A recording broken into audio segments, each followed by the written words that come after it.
kapatsamba. Pag sira po yung kapatsamba, line 1 sa kapasitor kapatsamba, saka line 2 sa kapasitor,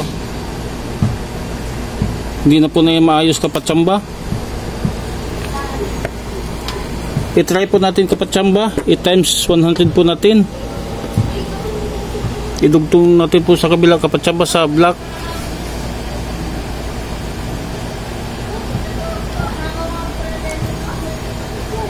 Saka dito sa pula kapatsamba.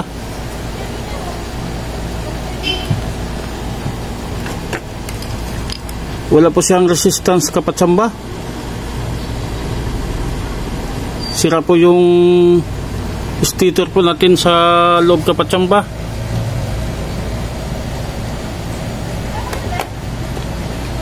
Palitan po natin yung stator kapatsamba. Hindi na ito maayos.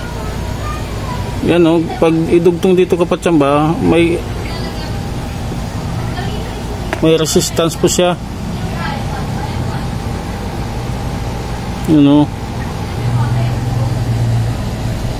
Connection po sa kapatsamba, pero pag i-connect po dito kapatsamba sa kabilang kapasitor na linya, wala po kapatsamba.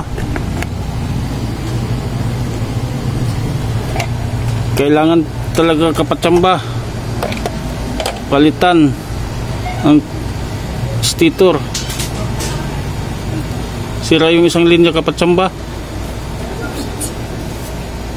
Yan o, pag i-connect dito kapatsamba mayroon, pero pag dito sa kabila sa pula,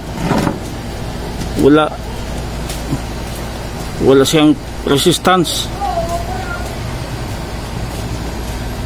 Kailangan palitan po kapatsamba ang stator. Okay na po tayo kapatsamba. Maraming salamat sa panonood.